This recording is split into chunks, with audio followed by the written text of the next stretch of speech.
recording. So we have a very detailed diagram here. A lot of things going on in there. A lot of sort of little uh, three-letter acronyms for which IT is famous. See, we got some of those there. Cold ERM. What that does is that takes our hard copy data and converts it into indexable data onto our system. So if I was to summarize everything that's happening in this diagram, I'll just say, yeah, so ERM is enterprise report management. WCM is web content management. All right, so we got some funny little business process management, BPM. So the idea being that data from lots of different sources, and those sources might be hard copy sources, because notice we have this thing here, scanning services and document conversion and OCR, optical character recognition. The idea being that all of these, especially hard copies, that was a very hard to manage source of information in the past. That's becoming a lot easier source of manageable. Basically, the idea being, can you take um, hard copy manuals, books, documents, convert them into a digital copy, and then can you index that? And according to these new sort of services that are available, yes, we can. So OCR, I'm kind of old, and so when I was yeah, a bit younger in the IT industry, that was like, the nirvana. We're going to get to OCR, we can do this scanning, but can we get to OCR? That would be the big thing. And of course, that was a bit of a hard nut to crack, but it has certainly been cracked.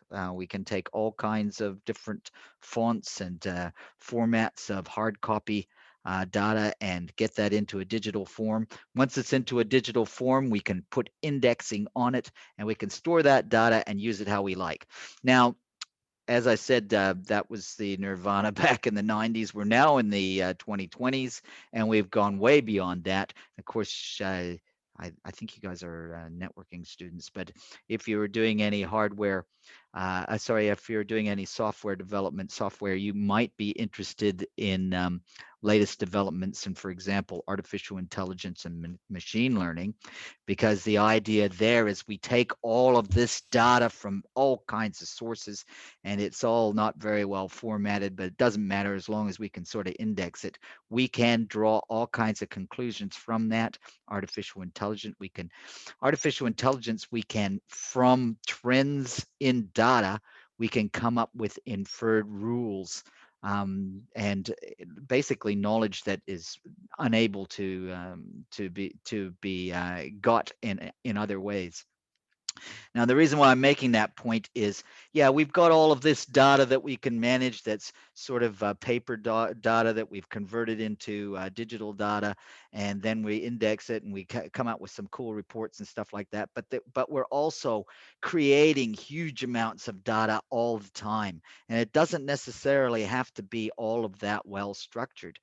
So we've got sources of data, including things like the Internet of Things. RFDs, is that mentioned in here somewhere? But the idea being that from these huge amounts of data, we can come up with information that is useful to our business.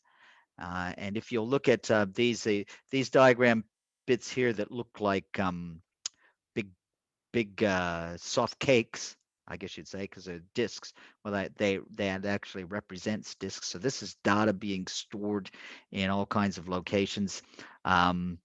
Disk drive is kind of, yeah, well, that is still the way we do things on large computer systems. But you can see that we have all kinds of repositories that we can use and search. That's the idea. I mean, have a look at that basically at your leisure. There's a lot, it's a very detailed diagram. But if I was to summarize the whole thing, it's just that from many, many different sources of data, we can get indexed data into systems that we can then cross-reference against each other, and we can search on, and then we can apply all the modern tools that we have to infer some information. Now, what we want to do in our systems is if for uh, to meet the requirements of ITIL, for example. So in ITIL, we started with this idea of incident management, and then problem management, and then change management, and then configuration management. Configuration management, change management, problem management.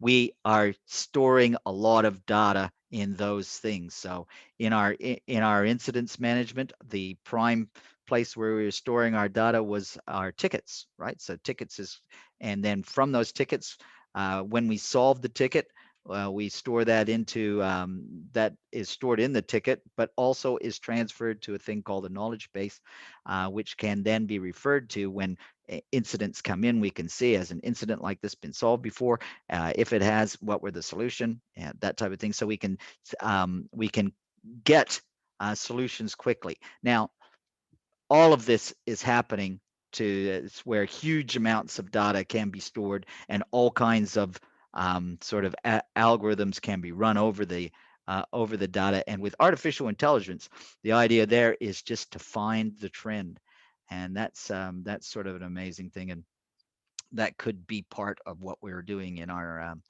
systems.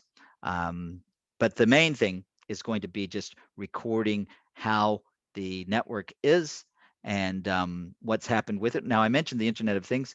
On every node in our network, we can be recording data of what's happening, and I told you about monitoring. And so that could be recorded, and then some kind of analysis on it. Right. So the devices that we have in our network, let's yeah, the devices that we have in our network, let's look at those. So as it says here, we have a lot of data that we stored. These things here would be part of our configuration management, wouldn't they? So in configuration management, we're keeping a record of what is the system at any particular point in time. That configuration management system should be up to date. Whenever we solve a problem or even an incident, we update our configuration if the actual physical network has been changed at all. Then we update that, or the configuration of the network has changed. We update our configuration management. So we have all kinds of diagrams that can help with that. Wiring schematics, physical network diagrams, logical network diagrams, and I just got a few examples of those. Baselines would be where we run some kind of an analytic over our network and see how the network is performing at a particular point of time. Then we can refer back to that baseline after we've made any changes, or after a particular point after a particular time has happened. So yeah, we can. This is just information about. We see something there about security management that should be part of our plan, I guess you could say, to make sure that we're not losing documents. That's a little harder nowadays, isn't it? Because if you've digitized anything, people, as soon as they have access to the network, they can take documents out, or sorry, to the internet. Or and nowadays, of course, you can carry a lot of stuff on a thumb drive. And that's the reason that Edward Snowden is living in Russia, right? Because he took out of his job a thumb drive or multiple thumb drives, and he went to Hong Kong with those, and he gave some to some people, and yeah, then he had to hide because the U.S. government decided they'd like to put him in jail for like the rest of his life. So yeah, so that's a situation that you'd want to avoid if that was your network. People sort of taking whatever information that you've got on your servers, which is proprietary, which would include the information about the network. Yeah.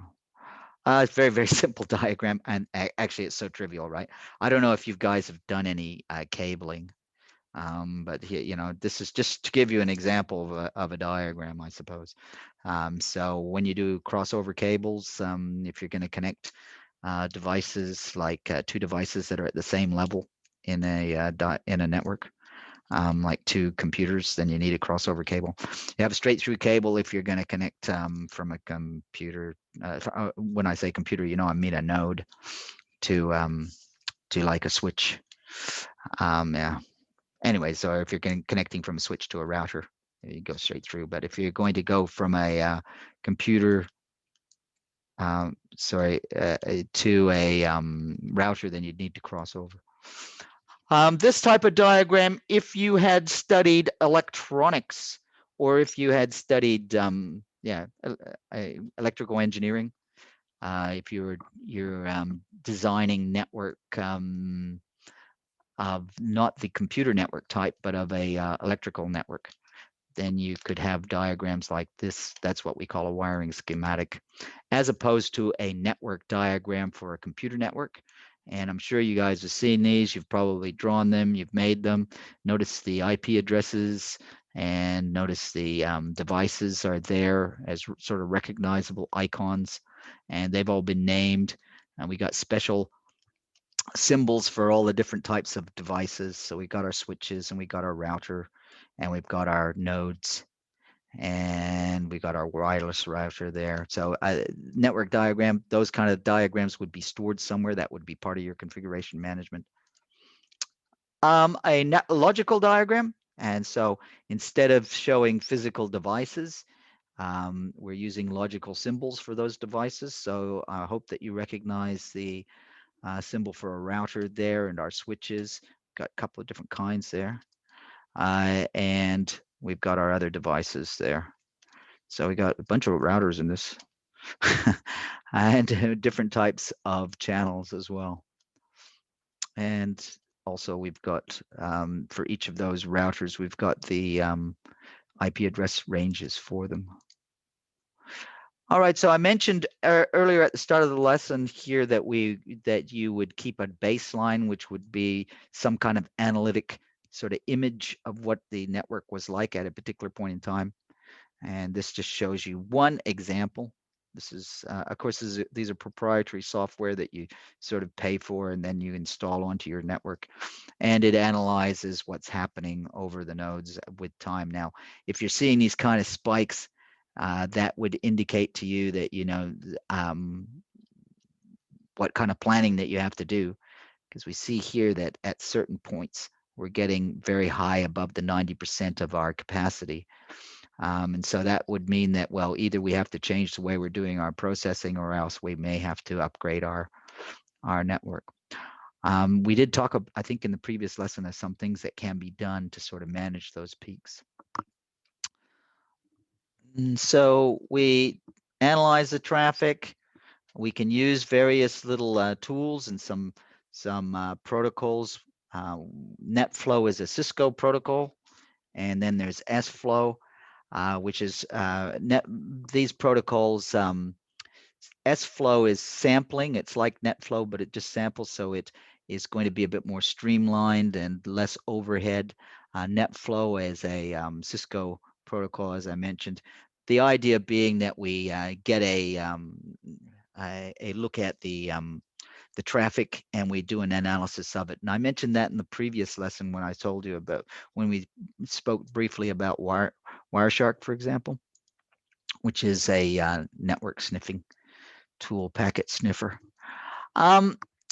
The diagram here is showing, it's not a diagram, it's a list of sort of rules that are applied in a particular, this is an example of a company has a network, and they have some rules in place to sort of or policies or procedures in place to sort of protect their network. And so you can see that we've got some things like, don't use vendor supplied defaults. So in other words, that means when the Cisco router is installed, we don't use the 000 or whatever password that's there. We actually put in another one.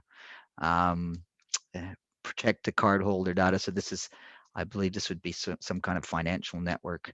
So encrypt transmission of cardholder data. That's probably a pretty good idea. There's a bunch of other sort of ideas there. So this type of rules, we would keep a record of those in our document management system. Now, just to sort of finish things off for today's lesson, I've added this, which I sort of just, this is actually just something that I kind of read today from the Computer World magazine. A fellow by the name of J.R. Raphael wrote this article about these three applications.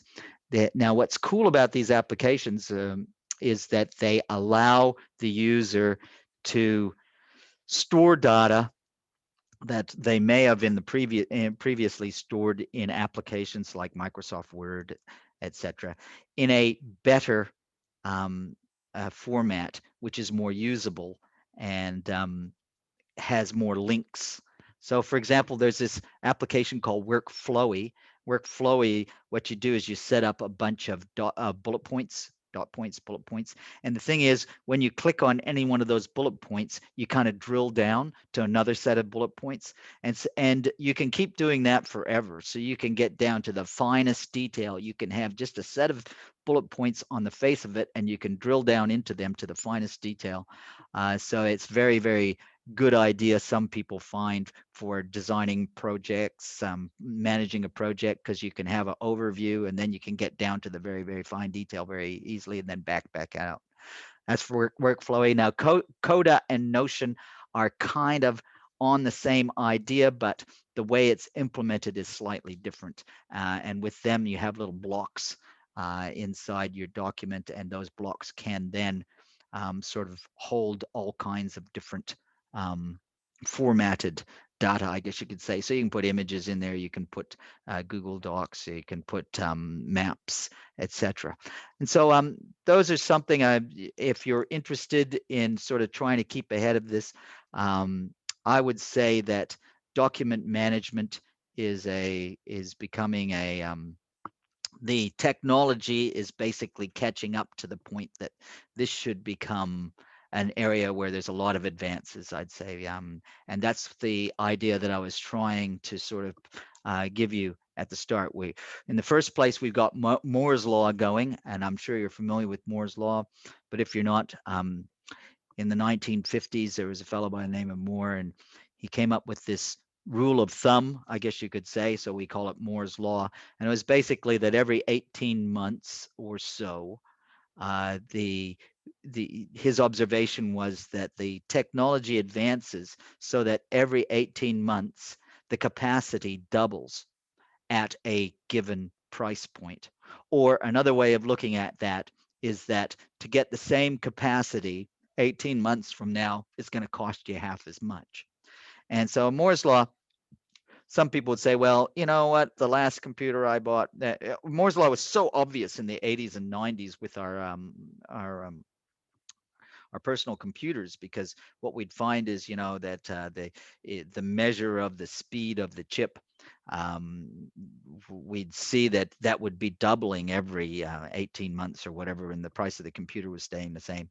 And you might say, well, that's actually not true anymore, because what I notice is I've got an i7, and my friends had an i7 for like 10 years or whatever. And so how are they any faster? We're running at this 2.5 gigahertz thing. So we have come up against a bit of a block in that way, because the computers produce so much. I don't really tell what's happening with the thing. My screen just changed. I am going to wrap it up on that, unless there's any questions on. Does it seem? Yeah, you guys still there?